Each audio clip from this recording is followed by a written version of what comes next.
शिवानी, माझे शर्ट कुठे आहे? पुनीतने मोठ्याने हाक मारत विचारले. अरे तू पण ना. हे काय, इथेच तर आहे पलंगावर. शिवानी खोलीत येत म्हणाली. शर्ट तर फक्त बहाणा होता. तू इकडे ये ना. संपूर्ण दिवस काम करत असतेस. शिवानीला आपल्या मिठीत ओढत पुनीत खट्याळपणे म्हणाला. सोड ना, काय करतोस? खूप काम आहेत मला. लटक्या रागात शिवानी म्हणाली. अगं वहिनी, सॉरी सॉरी, चालू दे तुमचे, मी जाते. दरवाजा उघडा असल्यामुळे पाहुणी सरळ आत आली होती. तिला पाहून दोघांनाही लाजल्यासारखे झाले. अगं नाही, असे काहीच नाही. काही काम होते का पाहुणी? शिवानीने आपल्या नणंदेला विचारले. वहिनी, नवी कामवाली आली आहे. आई बोलवते तुला, पाहुणीने सांगितले. शिवानी या घरची सून नाही, तर या घरचा आत्मा आहे. ती या घरात आली आणि अगरबत्तीच्या सुगंधाप्रमाणे प्रेमाचा सुगंध पसरवत घराशी एकरूप झाली. शिवानी आणि पुनीतच्या लग्नाला 8 वर्ष झाली आहेत. घरात पाऊल टाकताच एका जबाबदार गृहिणीप्रमाणे तिने घराची सर्व जबाबदारी घेतली. शिवानीच्या सासूसासऱ्यांना तिचे कौतुक करताना शब्द अपुरे पडतात. पाहुणीलाही ती नणद न मानता छोट्या बहिणीप्रमाणे वागते. लग्नानंतर काहीच दिवसांनी शिवानीच्या सासूबाईंना पॅरालिसिस म्हणजे पक्षाघाताचा झटका आला. त्यांचे अर्धे शरीर अधू झाले. मात्र शिवानीने केलेल्या सेवेमुळे 6 महिन्याच्या आतच तिच्या सासूबाईची तब्येत खूपच सुधारली. ती अगदी मुलीप्रमाणे सासूची काळजी घेत होती. सासूबाई तिला आपली मुलगी मानायच्या. सासऱ्यांना मधुमेह होता. शिवानी त्यांचे औषध वेळेवर द्यायला विसरली असा एकही दिवस गेला नव्हता. शिवानी या घराशी एकरूप झाली होती. आई, उद्या शाळेत विज्ञानाचा प्रकल्प द्यायचा आहे. शिक्षकांनी सांगितले की उद्या सर्वांना प्रकल्प पूर्ण करून द्यायचाच लागेल, विभोरने सांगितले. अरे बापरे, पुन्हा प्रकल्प? शिक्षक मुलांना अभ्यासाला लावतात की त्यांच्या पालकांना, हेच समजत नाही. कधी हा प्रकल्प तर कधी तो. शिवानी वैतागली होती. शिवानी, तुझा फोन आलाय, सासूने आवाज दिला. आले आई, शिवानी म्हणाली. बाळा, तू कपडे बदल, मी लगेच येते, शिवानीने विभोरचा गाल थापटत सांगितले. हॅलो शिवानी, मी ज्योती. पुढच्या आठवड्यात आपल्या महाविद्यालयातील सर्व मित्रमैत्रिणी एकत्र भेटणार आहे. तू येशील ना? खूप मज्जा येईल. आपण सर्व मिळून जुन्या आठवणींना उजाळा देऊ. किती मजा केली होती आपण. तू यायला नकार देऊ नकोस, ज्योतीने सांगितले. एकत्र भेटायचे माझ्यासाठी शक्य नाही ज्योती. घरात खूप कामं आहेत. वेळ असतोच कुठे, शिवानी म्हणाली. शिवानी, तू खरंच बदलली आहेस. तुझ्याकडे कधीच वेळ नसतो. कुठे गेली आमची ती रॉकस्टार?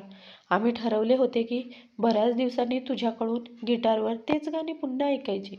श्रेया अमेरिकेहून येणार आहे आणि तू इथेच राहूनही तुझ्याकडे वेळ नाही. चल, यायचा प्रयत्न कर, असे म्हणत ज्योतीने फोन ठेवला.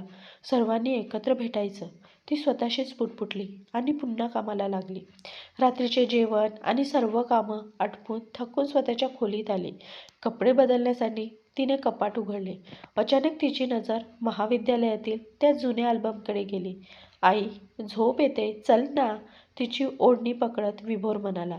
शिवानीने अल्बम बाजूला ठेवला आणि विभोरला झोपवू लागले. तो झोपल्यावर ती अल्बम पाहू लागली. जुन्या आठवणी जागा झाल्या. संपूर्ण महाविद्यालय ती रॉकस्टार म्हणून ओळखली जायची. कितीतरी मुलांना ती आवडायची, पण तिने कधी कोणाला भाव दिला नाही. संगीताची आवड तिला लहानपणापासूनच होती. त्यातच वडिलांनी तिला गिटार आणून दिली आणि ती रॉकस्टार झाली. महाविद्यालयात कार्यक्रम असो किंवा आंतरमहाविद्यालय स्पर्धा असो, ती नेहमीच प्रथम क्रमांक पटवायची. ती शिमला सहलीचे फोटो बघू लागली. शेकोटी पेटवली होती आणि ती गिटारवर गात होती. उद्या असू ना असू आपण, क्षण आठवण येतील हे क्षणोक्षण. क्षण हे आमचे प्रेमाचे क्षण. चल ये माझ्यासोबत, चल चल, कसला विचार, छोटेसे आहे जीवन. त्यावेळी ती फक्त गात नव्हती, तर ते क्षण मनापासून जगत होती. काय झाले, आज झोपायचं नाही का?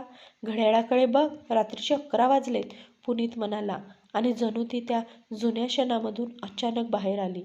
हो, शिवानीने सांगितले आणि कपडे बदलायला गेली. दुसऱ्या दिवशी उठून सर्वांचा नाश्ता बनवला. विभोरला अंघोळ घालून शाळेत पाठवले. कामवाली यायची वेळ झाली होती. तिने उष्टी भांडी धुवायला ठेवली, सासऱ्यांसाठी चहा बनवायला ठेवला आणि मशीनमध्ये कपडे धुवायला टाकले. घड्याळात बघितले तर 10 वाजले होते. पुनीत 11 वाजता कामाला जाईल. त्याचा डब्बा बनवणे बाकी होते. सकाळच्या वेळेस शिवानी एखाद्या रोबोटसारखीच असते. 11 वाजले. बहुतेक आजही कामवाली येणार नाही असा विचार करत शिवानीने डब्बा तयार केला. काही कामानिमित्त ती तिच्या खोलीत गेली. काल रात्री तिने तो अल्बम टेबलावरच ठेवला होता. तिने तो उघडला. त्यानंतर स्वतःला आरशात बघितले. कुठं गेली ती शिवानी? स्वतःला आरशात बघत शिवानी विचार करू लागली. पदवी घेतल्यानंतर वडिलांची तब्येत बिघडली होती. त्यामुळे त्यांनी शिवानीचे लग्न करायचे ठरवले. त्यातच पुनीतचे स्थळ आले आणि त्यांनी होकार दिला. या घरात आल्यानंतर एक अल्लड मुलगी कधी इतकी जबाबदार झाली हे शिवानीला समजलेच नाही. तिच्याकडे कोणत्याच गोष्टीची कमतरता नाही. मात्र आज तिच्या चेहऱ्यावर हास्य तेव्हाच येते जेव्हा घरातील सर्व आनंदी असतात. तिने शेवटी कधी गिटार हातात घेतली होती हे तिला आता आठवतही नाही. ह्या नव्या आयुष्यात ती इतकी गुंतून गेली होती की तिने गुणगुणणेही सोडून दिले होते. शिवानी, पुनीतने आवाज दिला. ती धावतच खाली गेली. शिवानी, कामावर जायची वेळ झाली. माझा डब्बा कुठे आहे? पुनीतने विचारले. ती स्वयंपाकघरात गेली आणि डब्बा आणून पुनीतच्या हातात दिला. वहिनी, आज मी सिनेमा बघायला जाणार आहे. कदाचित याला उशीर होईल. तू सर्व बघून घेशील ना? पाहुणीने शिवानीच्या खांद्यावर प्रेमाने हात ठेवत विचारले. हो, पण खूप उशीर करू नकोस, शिवानी म्हणाली. माझे तुझ्यावर खूप प्रेम आहे, लाडक्या वहिनी, असे म्हणत तिने शिवानीचे गाल प्रेमाने ओढले. शिवानीने स्मित हास्य केले आणि ती पुन्हा कामाला लागली. पण आज तिचं लक्ष कामात लागत नव्हते. शिवानी, शिवानी, बाळा बघ, दूध उतू जाते, सासूबाईंनी सांगितले. हो आई, शिवानी म्हणाली. विभोर शाळेतून आला. तो नाराज होता. शिवानीने विचारताच रडू लागला. आई, तू वाईट आहेस. काल मी तुला विज्ञानाचा प्रकल्प बनवून द्यायला सांगितले होते. तू बनवून दिला नाहीस. शिक्षक ओरडले. शिवानीला आठवले की विभोरने तिला सांगितले होते, पण तीच विसरून गेली. विभोर खूपच उदास झाला होता. रात्रीचे 8 वाजले होते. पुनीत याची वेळ झाली होती. शिवानीने जेवण वाढायला घेतले. तितक्यात पुनीत आला. चला, हात धुवून घ्या, जेवण तयार आहे, शिवानीने पुनीतला सांगितले. तितक्यात पाहुणीही आली. इतका उशीर का झाला पाहुणी? सासूबाईंनी विचारले. ते म्हणजे काम होते माझे, वहिनीला सांगून गेले होते, पाहुणीने सांगितले. शिवानी, तू सांगितले नाहीस? सासूबाईंनी विचारले. मी विसरले, शिवानी म्हणाली.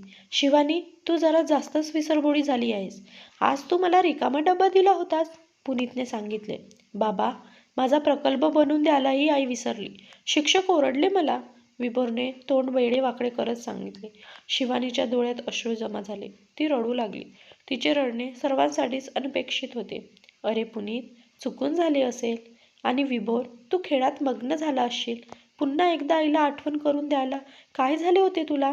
शिवानीच्या सासूबाई म्हणाल्या. नाही आई, कोणाचीच काहीच चूक नाही. चूक माझी आहे.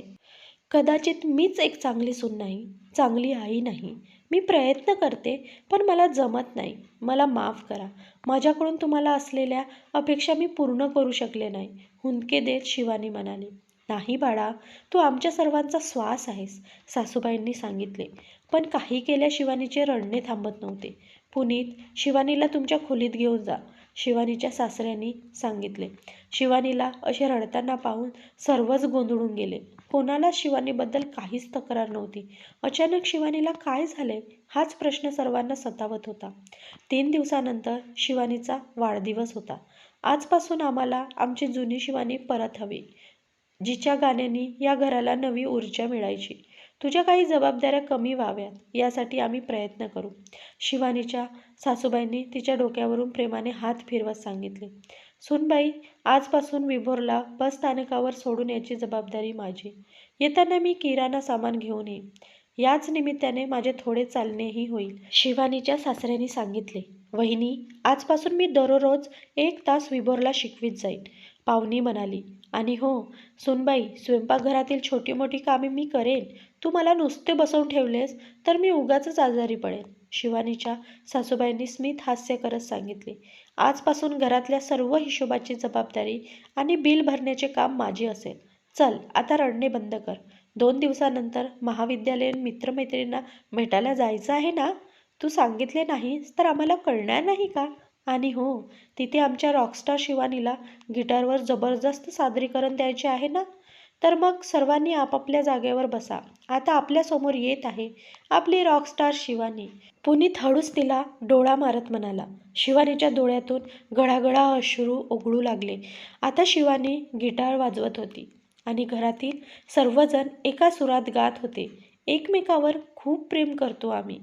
मित्रांनो, तुम्हाला कथा कशी वाटली हे कमेंट्सद्वारे नक्की कळवावे. व चॅनलवर नवीन आले असाल तर आपल्या वीणा व्हॉइस मराठी स्टोरी या चॅनलला सबस्क्राईब करायला विसरू नका. आपण संपूर्ण कथा शेवटपर्यंत ऐकल्यामुळे आपले मनापासून धन्यवाद.